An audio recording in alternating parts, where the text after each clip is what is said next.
Untuk stokastik ni, kebanyakannya menggunakan line 5 line ni. Okey, 5 line ni. Iaitu line 20, line 10, 20, 50, 80 dan 90. Okey, 5 line ni. So, untuk 80 dan 90 ini, ia berada di kawasan overbought. Untuk 20 dan 10, ia berada kawasan oversold ataupun dikenali sebagai line oversold. Okey, kalau macam RSI, dia ada satu line. Kenapa dua line untuk stokastik? Okey, untuk stokastik, apabila line stokastik ini, yang duk naik turun ni, dia mencapai 90, garisan line 90, maka kita boleh tahu bahawa itu adalah tahap sangat-sangat maksimum pembelian ataupun overbought. Dan begitu juga untuk oversold, bila sampai di bawah garisan 10, maksudnya dia dah memang maksimum lah. Sampai di situ dia akan naik. Sampai mana, itu nanti kita kena tengok dan kita kena check, compare dengan RSI dan BB. Okey, lepas itu kita akan datang. Okey. So, kalau kita tengok dekat sini, okey, pergerakan graf naik dan turun, dia seolah-olah sinkronis dengan naik turun stokastik. Kita tengok graf dia di sini, dia turun sampai sini, dia turun sampai di bawah, sampai overbought. Kemudian dia naik, dia retrace sikit, dia retrace sampai tak sampai overbought, maka dia turun balik. So, dia turun balik sampai balik oversold. Oh, minta maaf, ni tersalah. Nanti tak apa, kita ubah dekat setting dalam platform. Okay. So, kalau kita tengok, memang macam tu lah. Graf kita di bawah ini, stokastik menunjukkan ia oversold. Dia naik. Okay, dia naik. Sampai di sini, dia berlaku retracement, dia turun. Stokastik pun dia turun. Lepas turun, cukup sahaja retrace dia naik balik, diikuti dengan graf kita naik. Sampai di sini dia turun sikit, dia naik, lepas tu dia buat retracement banyak sikit sampai di kawasan oversold, kemudian dia naik balik. Begitulah berlarutan. Kalau kita tengok, mudah kita nampak. Okey. Dia seolah-olah synchronize dengan pergerakan chart dan stokastik. Dia agak cepat sikit berbanding dengan berbanding dengan RSI punya pergerakan. RSI dia slow, tetapi untuk combination antara indikator RSI dan stokastik ni, RSI lebih kita nak confirmkan sama ada dia dah mula sama ada kita dah boleh kita boleh dah close position ataupun tidak. Kalau kita combine dengan RSI. Untuk stokastik ni, pergerakan stokastik dia agak cepat dan kita boleh monitor dan compare. Nanti kita tengok di real chart lah. Sana.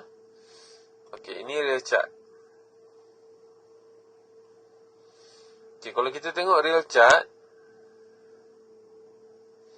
sekarang ni, macam mana kita nak ambil indikator stokastik ni? Kita pergi dekat huruf F ni, kita klik, maka kita ambil kat main chart, kita scroll dan cari tu stokastik dan kita ambil dia lah. So macam saya dah ambil. So just ubah saja macam tadi. Untuk standard di dalam platform, dia hanya ada line 20 dan 80 saja. So macam mana kita nak tambah? Kita just pergi dekat level ni, kita ambil yang pensel tu. So kita just tekan tambah saja untuk tambah.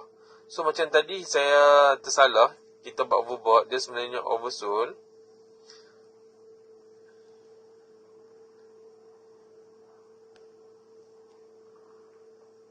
Kenapa saya tak V ni? V bermaksud very oversold. Tu saya mudah faham lah. Garisan very oversold tu. Okey, tu warna untuk main adalah merah, signal adalah kuning. So dia punya period K dia 5, D dia 3 dan slowing moving dia adalah 3. So selesai, done. Bila kita done, kita tengok okey dah ubah lah kan. So kalau kita tengok di dalam stokastik kita, setiap pergerakan tu dia sinkronis dengan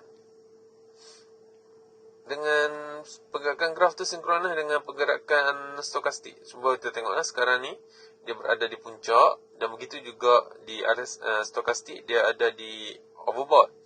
Kemudian dia berlaku penurunan, dia turun, kita tengok. Dia bersilang di sini. Dia mula bersilang adalah pada candle yang kedua selepas candle hijau ni tutup ataupun bullish tutup, dia berubah pada candle bearish. So kalau kita tengok candle bearish ni dia bersilang di sini. So bila bersilang kita tahulah kita boleh entry di sini. Bila kita entry, dia turun sampai di bawah ni, dia bersilang balik untuk kenaikan sedikit sebagai retracement. Dia naik sampai di atas ni, dia bersilang balik, maka dia turun balik. So antara tempat yang kita boleh entry untuk sell position apabila dia bersilang garisan min dan signal ni. Bila dia bersilang, duduk di puncak, duduk di kawasan overbought, masa kita masuk position sell. Bila kita masuk sell, maka dia turun. Kita close position bila dia silang balik. Pada silang kita, kalau kita rasa kita nak masuk position buy, kita boleh masuk buy. Dan kita tengok dia bersilang balik di sini. Dia masuk, dia bersilang balik di sini, maka kita boleh close position buy, kita masuk balik position sell kita. Maka dia akan turun balik. Begitulah seterusnya. Okey, sangat mudah menggunakan stokastik ni untuk kita entry position sell dan buy. Dia sangat synchronize dengan pergerakan graf dan dia lebih cepat sedikit pada RSI. So kalau kita masukkan RSI, contoh kita ambil main chart, kita ambil RSI, Relative Strength Index. Kita tekan done. Okey, macam yang kita nampak sekarang ni. Kalau kita nampak contoh macam di puncak yang tadi kita kata tu, untuk RSI pun dia berada di kawasan overbought. So kita yakinlah untuk entry di situ. Okey, lepas saja dia break di sini dan dia close, kita masuk open, harga open untuk candle kedua ni di sini, dan kita monitor. Kemudian dia berlaku penurunan. Dia turun sampai di sini. RSI pun sama, di kawasan overbought. So macam mana kita rasa kita nak close position ataupun kita nak hold? Boleh kita nak hold dengan caranya kita monitor RSI. Di mana RSI, kenaikan RSI, kalau kita tengok untuk retracement ni, kenaikan dia tak banyak, dia tidak melepasi garisan 50. So kita nampak dia akan meneruskan proses downtrend. Okey, biarpun kalau kita tengok stokastik tu dia naik lebih 50, tetapi pada RSI dia belum sampai pun 50. Kemudian dia macam ni. Stokastik laju naik melepasi 50, tapi RSI belum sampai. Maka di situ kita boleh nampak bahawa dia hanya buat retracement, bukan dia nak reversal. Okey, so kita boleh hold di situ. Itu saya kata penting kalau kita kena combine di antara satu-satu indikator, sebab dia melengkapi satu sama lain lah. Okey ya, saya harap anda faham, tapi tak apa, jangan risau. Saya akan cuba explain di mana kita akan bercerita tentang 3 indikator ini, iaitu BB, RSI dan stokastik, yang mana saya dah cover, dan saya akan ulas sikit macam mana kita nak entry menggunakan 3 indikator ni, supaya dia menjadi lagi padu lah, macam saya kata sebelum ni. Okey, so saya rasa setakat tu dulu saya cover untuk stokastik. InsyaAllah video akan datang saya akan cuba masuk sikit pasal MACD. Kemudian kita akan pergi ke tools, iaitu saya menggunakan trend line dengan Fibonacci retracement untuk menentukan di mana support dan resistance. Okey, so setakat tu dulu.